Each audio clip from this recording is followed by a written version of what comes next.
But now I'm going and finally going to destroy this base right here. 2 queens and a spine crawler will not be enough. Yeah. His hydralisks are there too, but the fact that I have the 2 void rays will make the difference. Now over here, he actually needs to bring his roaches back at the moment, but don't worry, he'll go back to those rocks. And this base is done.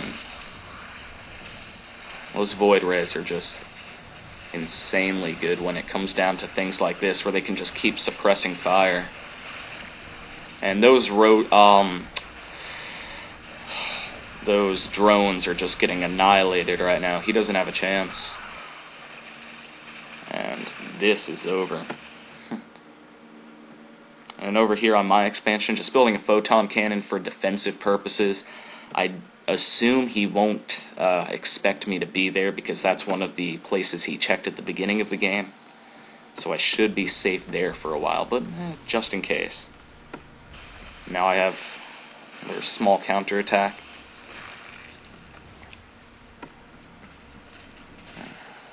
That's about it. This base is officially done. But back over here, though, he now has, what, only 2 hydralisks. If I were to go in right now with the force I had and just ditch that base for the moment... Oh shit, there's his hydralisks. My bad. Interesting. Alright, so just going to speed this up a bit more. So over here I'm just getting some assimilators, and back here continuing to produce void rays and stalkers. And I think I send 2 probes over there. He completely ditches that base. And he is now up to 12 hydralisks, and that is a much superior army compared to mine at the moment.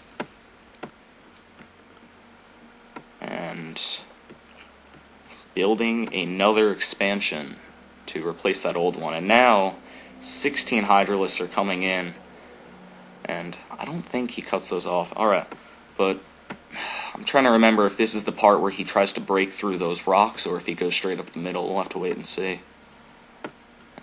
Over here, I'm trying to get a robotics facility and a robotics bay, going for a Colossus, and in the end, early on that does prove to be a good idea, but in the end it does not prove to be cost effective when I end up with like 2 Colossi and 2 Void Rays only.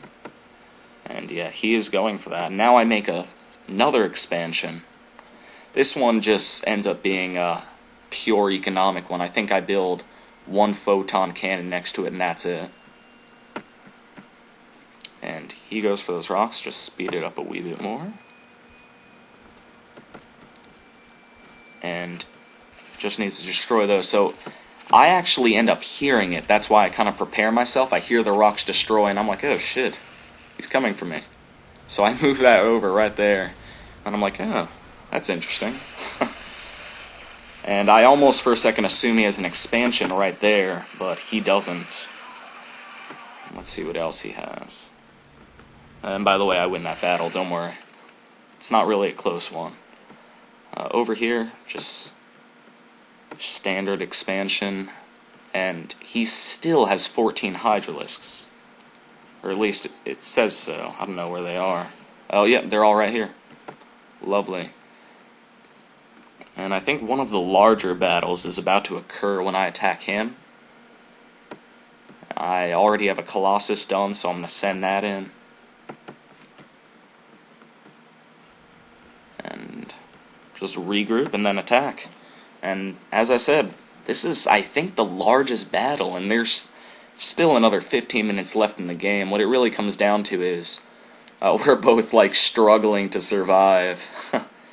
We're both, like, down to 1 base and just attacking each other randomly. With, like, I attack him with 2 Void Rays, and he attacks me with an Ultralisk and 2 Hydralisks. Oh, I spoiled it that there would be Ultralisks? Oh, my bad. This is actually one of the first times I've seen Ultralisks put into use, to be completely honest.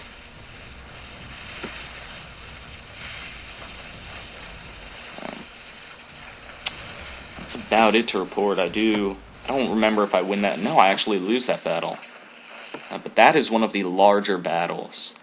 And as I said, I do make the mistake of building more Colossi or as many Colossi compared to other units. What you really want to do is, like, have 6 Stalkers, 3 Void Rays, and 1 Colossus. That's an effective force. You don't want, like, a third of your army to be Colossi. That's ineffective. So, just putting that out there. This expansion more and more is becoming more heavily devoted to the economy, and this one is just sitting there. I don't even know why. And my opponent, I don't know if he passes me in economy at this point. I think he does. He has 9 more drones than I have probes, so it wouldn't surprise me if he's beating me economically. And, yeah. At this point, I think, is when he starts going for the Ultralisk. And when I first see that he is an Ultralisk, I nearly crap my pants. I'm scared as hell. Infestation Pit, Hydralisk. He's got a lot of stuff. I rarely see a Zerg player make it late into the game to build all these things. Most of the time it's like they have roaches and Zerglings, maybe some Mutalisks, and then I win. This is one of the best fights I've ever seen a Zerg player put up, so it was fun. Speed it up a bit. And yeah, I have 2 Colossi, so as I said, mistake. Really, I should only have 1, and I should have devoted more resources to getting Stalkers and Void Rays instead. And it's getting to the point where now he goes heavier and heavier on Ultralisk. Not real. Well, I think he ends up with either 2 or 3, but that is a scary sight to see when you have 2 or 3 Ultralisks coming at you with the support of Hydralisk. He has 22 Hydralisks. And here's another one of the larger battles. I think this is even bigger than the one I was boasting about earlier.